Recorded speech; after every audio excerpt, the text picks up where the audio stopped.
Now, what I'm talking about is a possible blackout situation for me that someone keeps bringing up. When I was around my ex-wife and stepdaughter, because I don't remember it, right, in the first place.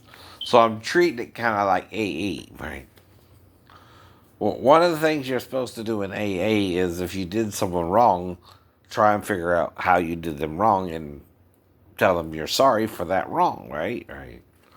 And you don't, you know, you don't know what's exactly going on, but someone keeps bringing it up and pretending they're not, but they are.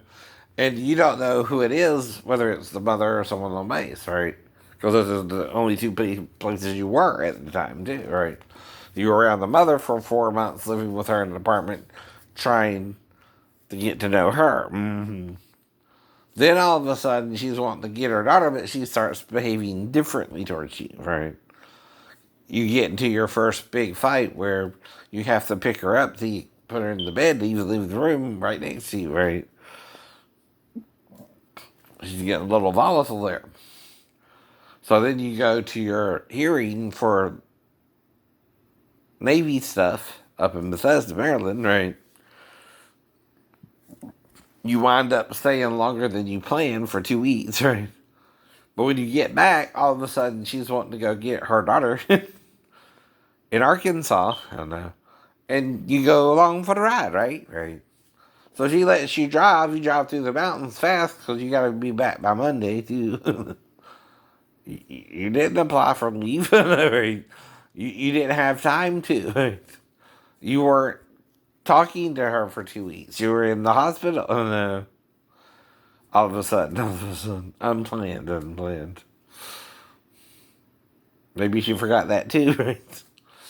But again, right? I'm not trying to cause this person problems, but I do know my behaviors, right? I do know I helped raise my 4-year-old sister, and I do know I actually broke her leg after my car wreck, right? But I generally take care of something like that right then. I don't let it dilly dally either, right? So all I can think of is since I was around my sister growing up, right? Something could have happened between me and the stepdaughter, right? But the question is what? So whoever this person is, they're making me think something happened. And the only place I was around my ex-wife or base, right? So it happened around her or own base, right? Right. There you go. Two possibilities, right? So whoever keeps bringing it up, I'm trying to figure out what I could have done this pissing you off that you think is pedophilia. But it's not, probably, too. Because real pedophilia you can report the night of, which there's only two ways that can happen. Like I said, I'm on the couch for 4 days before I even meet the girl, because she goes and stays with dad. Who again becomes a suspect, right? If she came in there to me or not. I get to use that as an alibi. Yeah, dude. Yeah, dude. She's not around me at first, right? She's around someone else. And, who my ex-wife would have to deal with. I know. Two about me and her. I know. And again, I don't know if he's for our relationship or not either. In the first place, right? The second person, right, would be his then girlfriend, fiance, or wife, whatever she was. So, no. So there's two people around her I don't even know about. No. That gives me an alibi automatically. Whether something happened or not, because I'm sleeping on the couch, right? Now, the reason you sleep on the couch the first night is you're seeing if the ex-wife is still mad about whatever she's mad about. If she's not mad about it, she's going to invite you back into the bedroom, right? That's what you're kind of waiting to see if it's going to happen, right? So you take the couch until, I know, at least Sunday night, right, to see how it goes. Then you look into applying to get back on base. Because you got to apply, you got to request a room, and they got to set up a room for you, which could take about 5 days to a week. Who knows? Who knows? Now, this also plays out until you move back to base. That's all you know, right? So if you're on the couch, like I said, something has to happen involving you, the girl, and you being on the couch, which don't normally happen in a true pedophilic situation anyway. So you're on the couch, you're trying to see if Daphne will invite you back into the bedroom because you had a big blowout and you don't know what the hell's going on, and you're trying to give her space to figure out what she wants to do here, right? So,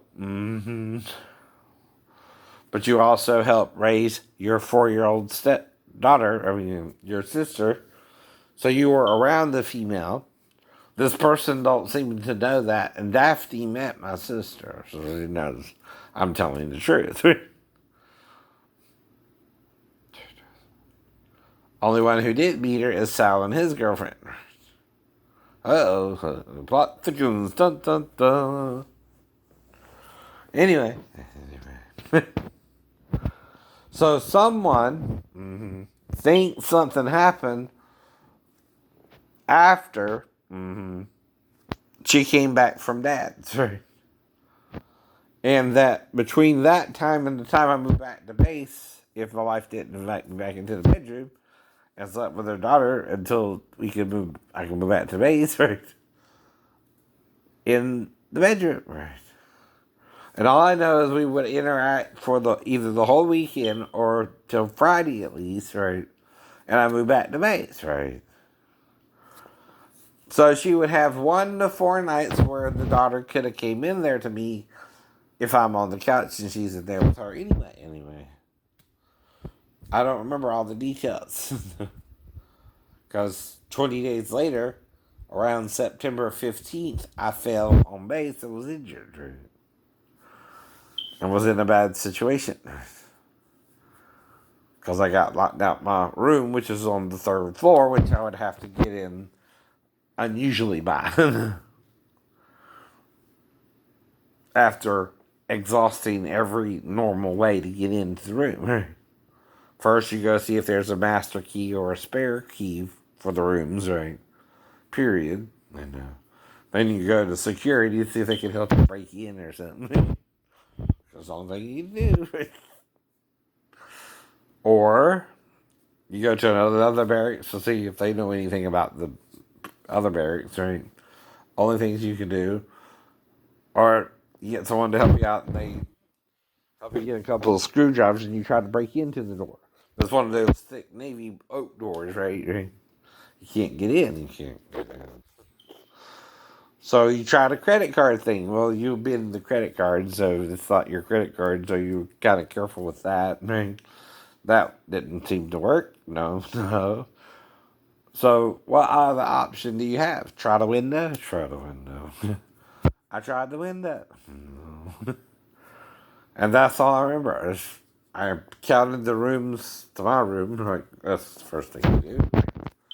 Then you go up on the roof somehow, which there's no direct access to the roof, so you gotta use your ninja training to even get on the roof. Since you took karate from 13 to 17, which is 4 years worth. So you got almost up to black belt. Blue, which is next to brown, which is intermediate, right? But you basically know everything. You just didn't get tested or didn't work out for all that at the time, right? But you're also reading Stephen K. Hayes books and Ashita Kim books before you joined the Navy anyway. You're just kind of reading through it though too and seeing what you can do and can't do. Like I said, I know I can avoid being hit. If I have to avoid being hit with a stick or something like that, right? A little bit.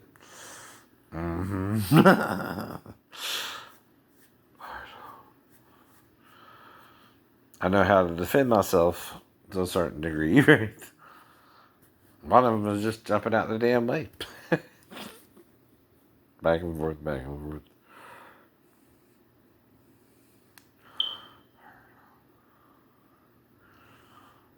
Now, of course, the person can suddenly charge you, right? Right. And that might take you a little off guard, but.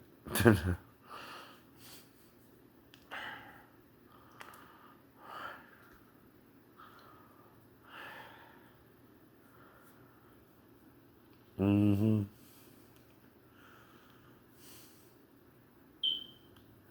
Anyway. But you're on base by this time. Your wife is off base with her daughter. That seems to be what she wanted the most. So you're letting it go. You're letting it go. So that's the only place you could have brought it up, right?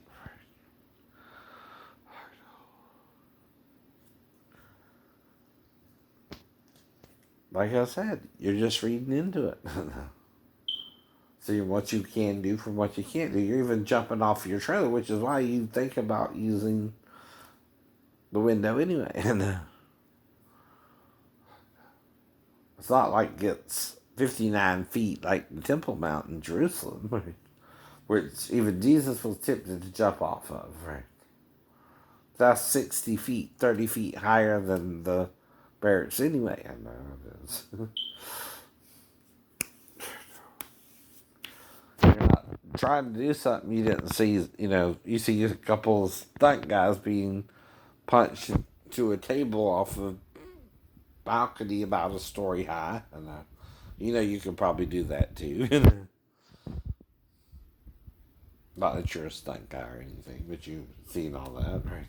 And stunt guys do the difficult stunts for the actors sometimes. Now, some people like Tom Cruise, I heard, though he even broke his ankle recently, right?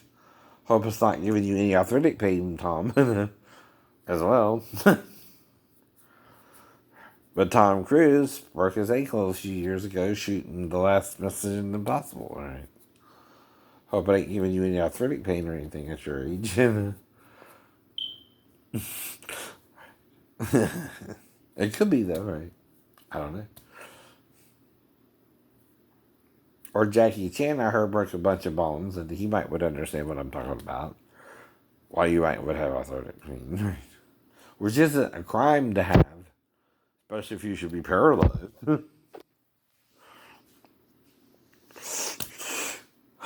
But anyway, with the situation I'm in, I'm not in a good situation on base or off base all of a sudden. I'm locked out my room, so something is at a boiling point.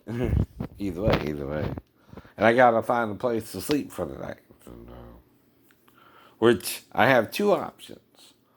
One of the bathroom doors locks, right? Which is like, really a bath for a bath, right? And again, mm-hmm.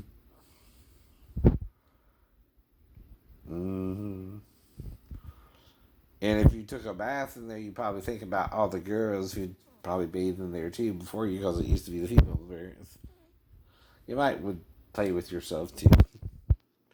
Who knows? Who knows? Wouldn't be a crime though, right? See, some people want to make everything a sin, even if it could be forgiven by God and not made as big of a deal as you want to make it, too. Right? That's like with gay people. Is it against the law, but is it something you can do a certain way where God would say, okay, that's different, right? And anything you do is a choice between you and a consenting adult over the age of consent, right? Which is 16 to 18 in most states, right? So that's the point, dude. I know all that. So I try to play by those rules, right? If I meet a girl and I like her, I'm going to ask her, well, how old are you, baby? What's your life story? Where you from? Did you go to college, university, school, anything? Of course, of course. And you're not supposed to lie to me about that or tell me a made up story, right? I don't know it's made up. I know. Anyway. What do you want? What do you want? Now, only story you could be making up, though, is Jesus squealing you like the Wolverine if they're trying to shoot your ass. Because they know you take karate and kick their monkey butt. Now, we all know in mythology, at least, to men, the gun is the ultimate weapon.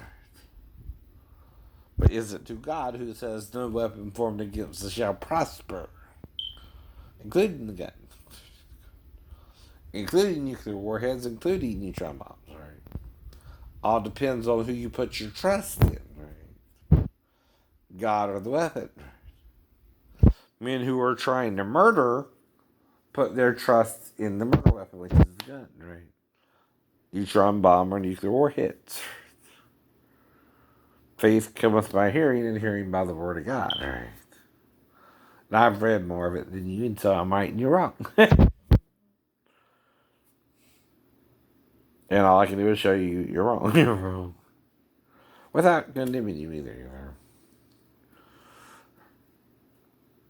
That's not my job, but I forgive you as Jesus taught us to forgive each other our trespasses and those who trespass against us. Now you might say, well, what does that have to do with anything? You're not forgiving me, you keep bringing it up. Yeah. Like you're not either. See, one of us is carrying on a conversation with the other person, trying to talk to them rationally about it, and the other person is acting like a third grade bully who can't get over what he did to the person, even though the person is still around. And is acting like he's getting more violent and angry and doesn't want to listen. Whereas the other person is remaining calm, putting his trust in God and behaving as he always behaved, right? If I hadn't always behaved, I would be getting in more trouble too, right? I'm 50 years old, right? Wasn't born yesterday. Turned 51 this year. And again, you just keep on keeping on, right? That's right, brother. Can you dig it?